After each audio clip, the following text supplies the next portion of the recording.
So hello and welcome back everyone to this another beautiful सा video. आज के video में हम लोग बहुत इंपॉर्टेंट सा चीज़ों के ऊपर डिस्कशन करने वाले हैं। सबसे बड़ा इंपॉर्टेंट चीज़ है वो है कि पेपर प्रेजेंटेशन मेरे भाई।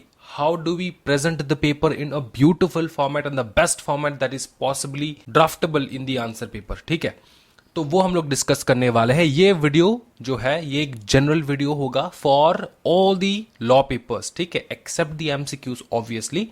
For all the law papers group 1 group 2 दोनों के लिए एकदम बराबर सही बैठेगा ये वीडियो। तो ये वीडियो हम लोग स्टार्ट करने वाले हैं अभी right now. So let's go. सबसे पहले आज का जो टॉपिक होगा, मुख्य टॉपिक जो होगा वो है ये सारे टॉपिक्स। इन सारे टॉपिक्स के ऊपर हम लोग डिस्कशन करने वाले हैं। स्टार्ट करते हैं।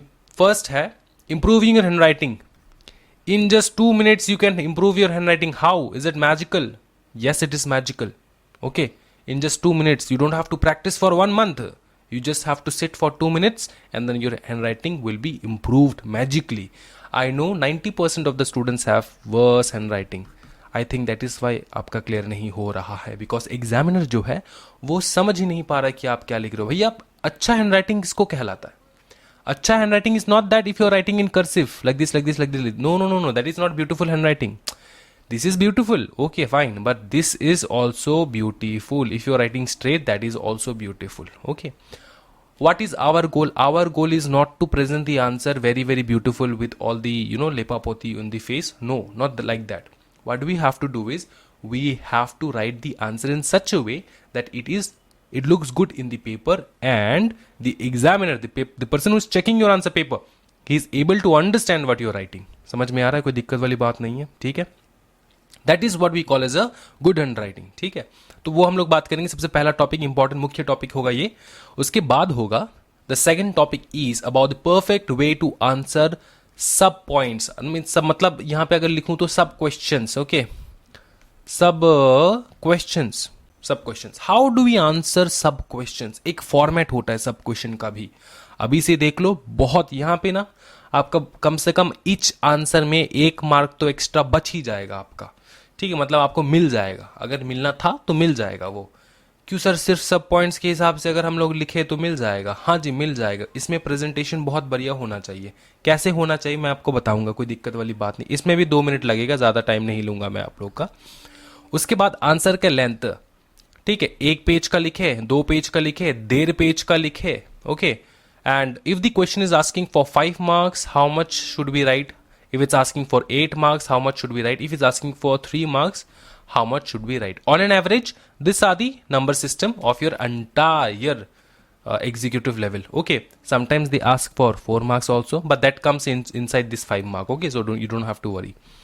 So we'll make this 3 marks division as the basic marks division. Okay, and we will try to answer the question. Okay, margin and underline. How to properly do the margin? Where do I draw it? After every answer, before every answer, where? So I'm going to explain this. This will take 2 minutes. And special add-ons also I'm going to talk about, like the pens that we are using, what are the colors that you can use, and what are the perfect pen that is that is the most suitable for you. That is what I'm going to talk about. Okay, चलिए start करते हुए दी hand writing. भैया, सबसे पहले हम लोग बात करेंगे नंबर 1 पॉइंट हैंड राइटिंग। भैया लास्ट तक देख लो, ये वीडियो बहुत काम का चीज है, ये माँ कसम बोल रहा हूं मैं, सच्ची में। ठीक है, so first and foremost is the handwriting. How do we improve handwriting? Okay, now I'll give you an example of a bachchi who have written the answer paper, the mock paper that we have conducted. Okay, and I'll show you her or his handwriting. Okay, it is actually her handwriting, but I won't tell you the name beta because she might not feel good. ठीक है, तो आपको मैं नाम नहीं दिखाऊंगा, सिर्फ handwriting दिखाऊंगा बच्ची ने लिखा कैसे है। ठीक है, उसके बाद आपको कमियां दिखाऊंगा मैं कि इस हैंडराइटिंग में कमी क्या है। तो चलते हैं हम लोग नीचे थोड़ा। ये है वो पेपर, थोड़ा ब्लर होगा आई नो, लेकिन ये पेपर को देखो अच्छे से। ठीक है, इस पेपर को देखो, इन्होंने लिखा है क्वेश्चन नंबर 2A का आंसर है। Now it seems like she is writing an ऐसे, शी इज राइटिंग एन ऐसे, यहां से लेके यहां तक ऐसे। एक ऐसे हो चुके सब पैराग्राफ फॉर्मेट में, यहां से शुरू हुआ यहां पे खत्म। It is kind of an ऐसे, ऐसे भी इससे ज्यादा सुंदर होता है to be very honest, right.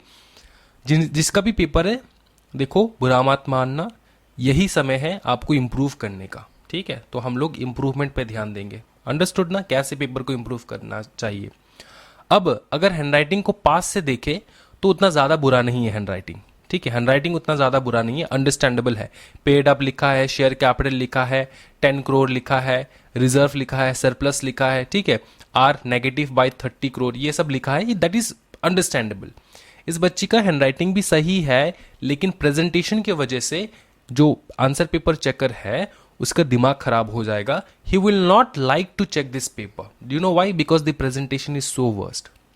Okay, अब देखो इस बच्ची का एक एड ऑन है कि इसका हैंडराइटिंग जो है सही है, लेकिन प्रेजेंटेशन उन्होंने अच्छे से नहीं किया है। अब जो बच्चे कह रहे थे ना कि मेरा हैंडराइटिंग तो बहुत बढ़िया है सर, मेरे को तो कुछ करना नहीं पड़ेगा, ऐसा नहीं है। आपका प्रेजेंटेशन जरूर कोई ना कोई दिक्कत आएगा आपके प्रेजेंटेशन में।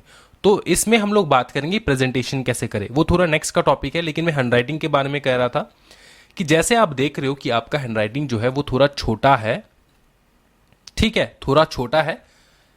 और इस बच्ची का तो हैंडराइटिंग सही है, लेकिन जिन बच्चों का हैंडराइटिंग सही नहीं है मैं वो आपको बता देता हूं, ठीक है, कैसे इंप्रूव करना है हैंडराइटिंग को।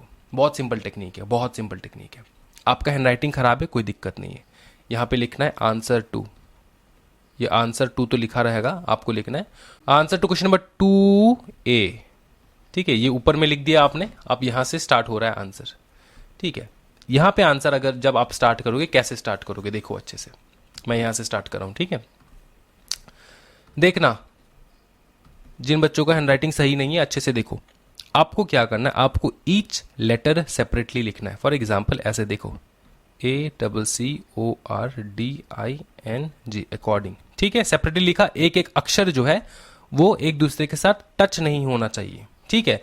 अब थोड़ा गैप मेंटेन करो, यहां से यहां तक का गैप, ठीक है, थोड़ा गैप मेंटेन करो।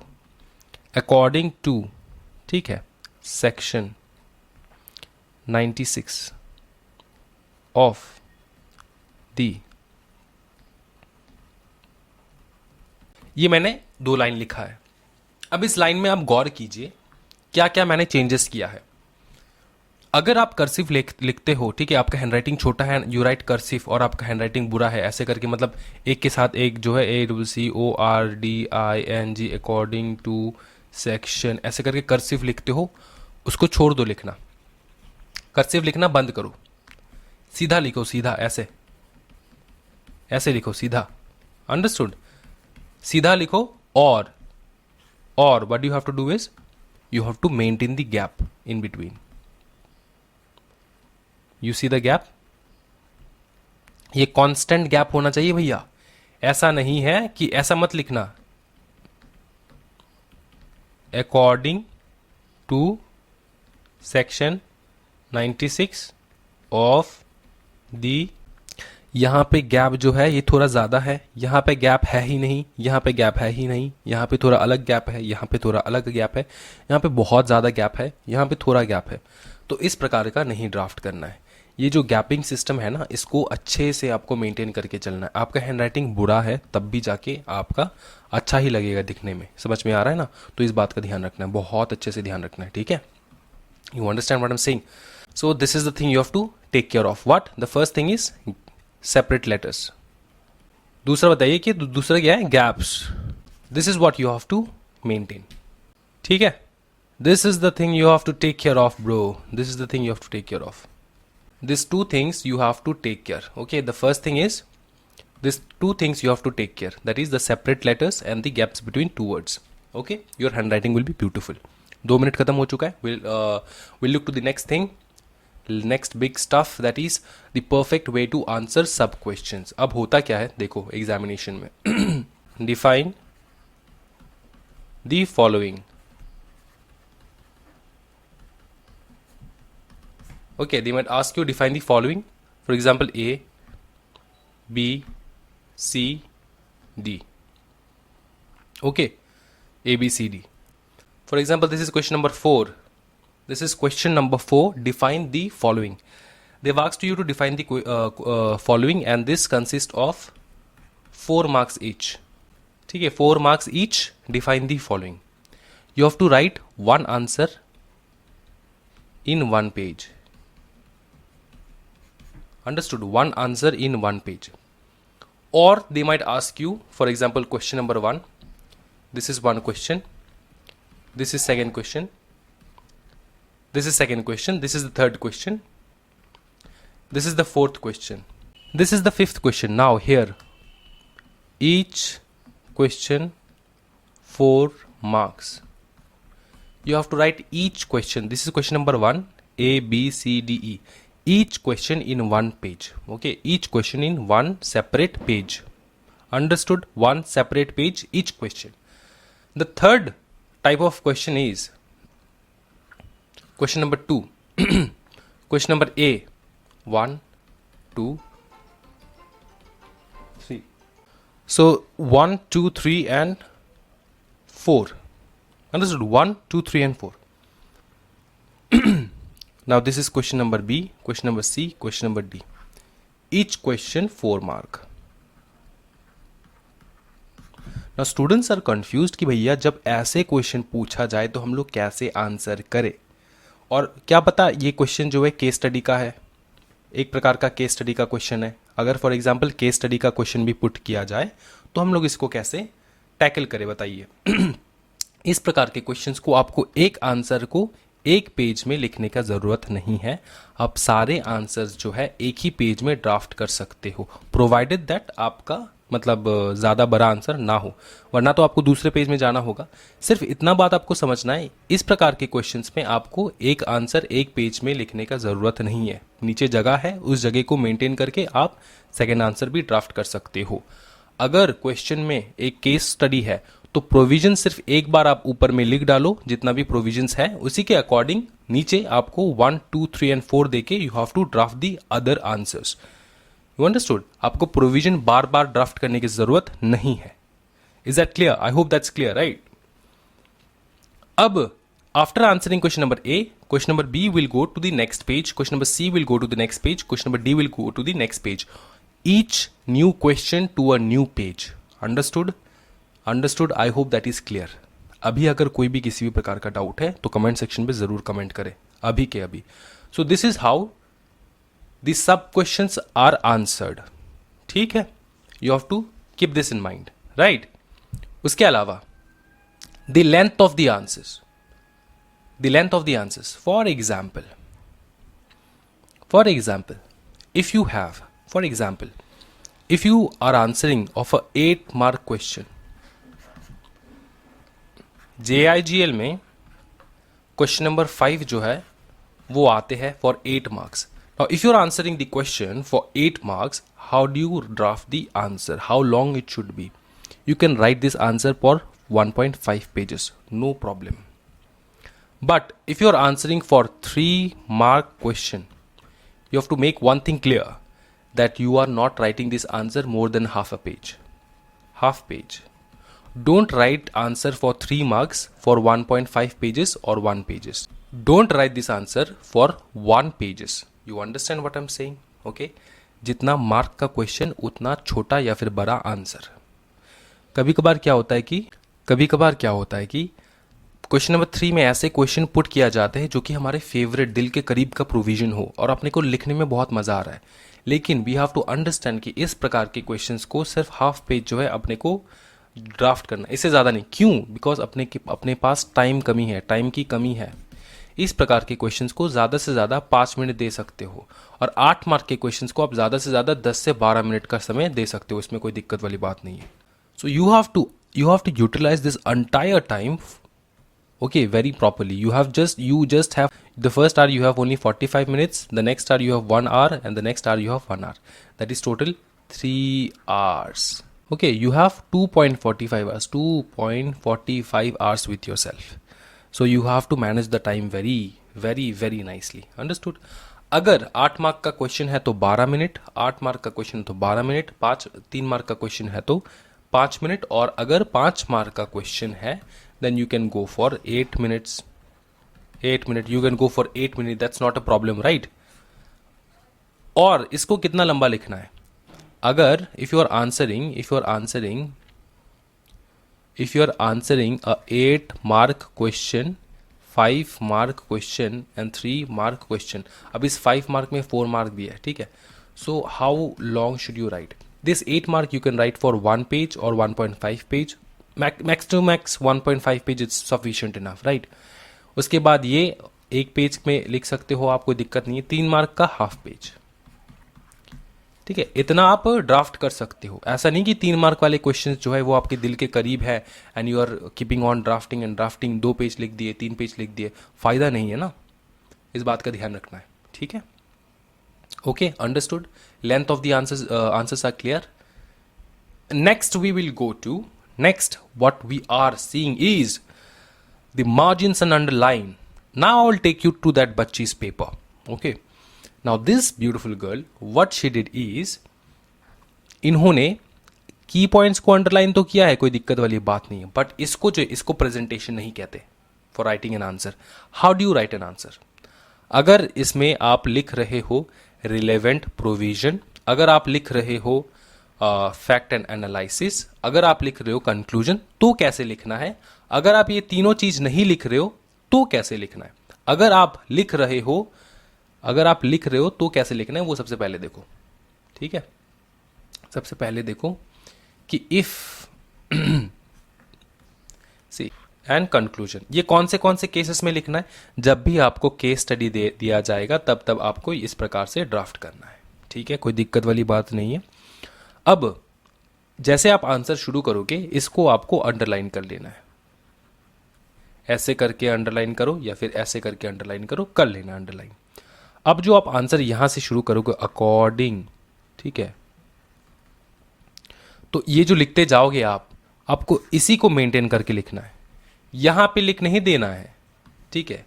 यहां पे लिख सकते हो, लेकिन बहुत सारे स्टूडेंट्स जो इसको मेंटेन नहीं कर पाते क्योंकि मिल जाता है, मिक्स हो जाता है. देखो इस आंसर में देखो, उन्होंने अगर इस आंसर को देखो, उन्होंने यहां पे एक पॉइंट लिखा है, यहां पे एक पॉइंट लिखा है, यहां पे एक पॉइंट लिखा है, लेकिन मिक्सअप हो चुका है ना, सब कुछ लग रहा है ना, पूरा मिक्सअप हो चुका है. इसी मिक्सअप से बचने के लिए मैं आपको कह रहा हूं कि what you have to do is, जैसे आप स्टार्ट करोगे प्रोविजन, आपको यहां से शुरू करना अकॉर्डिंग ये फैक्ट एनालिसिस. जब आप करोगे तो जब आप फैक्ट एंड एनालिसिस स्टार्ट कर रहे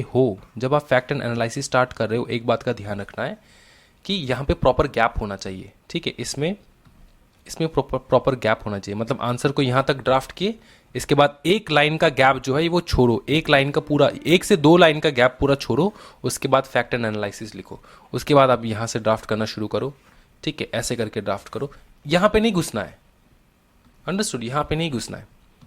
कंक्लूजन जब लिखना शुरू करोगे 2 लाइन का गैप छोड़ो. उसके बाद ये देखो, ये 2 लाइन का गैप छोड़े, उसके बाद आप कंक्लूजन यहां से लिखना शुरू करो. तो कंक्लूजन यहां पे होगा, ठीक है. इसको अंडरलाइन कर देना है, यहां से लिखना शुरू करो कंक्लूजन. इस प्रकार से ये जो गैप है ना, ये गैप बहुत इंपॉर्टेंट है. अगर गैप नहीं दिए तो क्या होगा, ये जंबल अप हो जाएगा. यहां पे इस लड़की ने, इन्होंने तीन पॉइंट्स लिखे हैं, ठीक है. 3 पॉइंट्स लिखे हैं, लेकिन गैप नहीं है, कोई भी गैप नहीं. 2 लाइन का गैप अगर छोड़ देते तो ये दिखने में अच्छा लगता, ये चीज. गैप नहीं है, प्रॉपर गैपिंग नहीं है. यू अंडरस्टैंड, प्रॉपर गैपिंग नहीं है. जब भी कोई आंसर शुरू करोगे ना, तो सीधा इस लाइन से शुरू मत करना. देखो ये कहाँ चला गया, हाँ मैं, ये अभी नहीं जाएगा. तो ये देखो, यहां से आंसर शुरू मत करना. ये फर्स्ट लाइन इस प्रकार से आंसर मत शुरू करना. आंसर लिखने का तरीका होता है, ठीक है. अगर आप फॉर एग्जाम्पल अगर एक केस स्टडी का तो क्वेश्चन दे दिए तो आप इस प्रकार से ड्राफ्ट करोगे, राइट. यहां पे आप लाइन भी ड्रॉ कर सकते हो इस प्रकार का, ठीक है. इस प्रकार का यहां पे तो लाइन रहता ही है ऑब्वियसली, ये तो एक ऑटोमेटिकली लाइन रहता है ऊपर में. यहां पे और एक लाइन ड्रॉ कर सकते हो आप, कोई दिक्कत वाली बात नहीं है, ठीक है. इस प्रकार से आप लिख सकते हो. इसके अलावा अगर आप पैराग्राफ फॉर्मेट में लिख रहे हो तो पैराग्राफ फॉर्मेट में लिखने का एक तरीका होता है. आंसर आप शुरू करोगे यहां से, ये आपका लाइन खत्म हुआ, यहां से आप आंसर शुरू करो तो एकदम लाइन के साथ साथ सट के जो है आपको नहीं लिखना है, आपको थोड़ा गैप मेंटेन करना है. देखो इस प्रकार से, देखो इस प्रकार से नहीं लिखना है. पैराग्राफ जो है इस प्रकार से नहीं लिखना है. देखो पैराग्राफ का स्टार्टिंग होगा यहां से, ये स्टार्ट किए, फिर यहां गए आप, ऐसे करो, लिखो, ठीक है, जैसे ये पैराग्राफ कंप्लीट हो चुका है तभी आपको यहां पे एक गैप देना है, 2 लाइन का गैप छोड़ो या फिर 1 लाइन का गैप छोड़ो, 1 लाइन का गैप इज इनफ। उसके बाद आप फिर से यहां से ड्राफ्ट करो, तब जाके आपका प्रेजेंटेशन अच्छा लगेगा दिखने में। Then and there it will look good and beautiful. You understand what I am saying? You understand what I'm saying?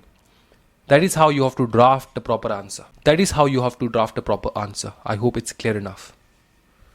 Right? तो ये हो चुका है अपना पॉइंट नंबर, बताइए, मार्जिन एंड अंडरलाइन का हो चुका है, ठीक है। और या की पॉइंट्स के बारे में मैं बता दूं, इस बच्ची ने बहुत सुंदर तरीके से की पॉइंट्स को अंडरलाइन किया है।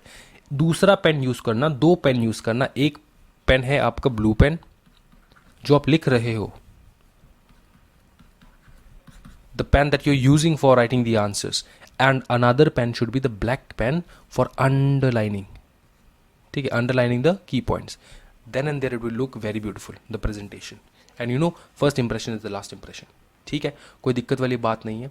तो that is how you have to do. ये जो स्पेशल एड-ऑन्स है इसमें पेन का ही खेल है और कुछ नहीं है, ठीक है। एड-ऑन्स में आप थोड़ा चार्ट्स बना सकते हो इस प्रकार से, ज़्यादा मत बनाना, पूरा आंसर चार्ट वाइज मत लिख देना। पहले आपको पैराग्राफ फॉर्मेट में लिखना है अच्छे से। जैसे आपका वो हो जाए उसके बाद नीचे जाके आपको जो है, अगर आप चाहिए तो चार्ट फॉर्म में लिख सकते हो। आंसर के स्टार्टिंग से चार्ट मत शुरू कर देना, पहले थोड़ा बहुत लिख डालो, उसके बाद नीचे you can form the charts. That is what I am talking about the add ons over here, understood. और यहाँ पे पेन का खेल भी है ऑब्वियसली, ठीक है, पेन का खेल भी है। जैसे आप ब्लू पेन से लिखोगे एंड ब्लैक पेन से अंडरलाइन करोगे। This is the total thing that you have to know for writing any answer for JIGL, company law, SBEC, SLCM, EBCL, ठीक है, any other paper, ठीक है। So this should be your paper presentation complete guidance package, ठीक है। Exam से पहले ज़रूर ये चीज़ देख कर जाए एंड अपने दोस्त भाई बंधुओं को भी शेयर करे। 100% it's going to be very very beneficial for all of you, okay. I hope you have like this video. अगर बेनिफिट हुआ है इस वीडियो से तो ज़रूर एक लाइक जो है वो कर देना है। And if you are new to this channel then do subscribe to our channel. Thank you so much everyone. Happy learning guys, bye bye and take care.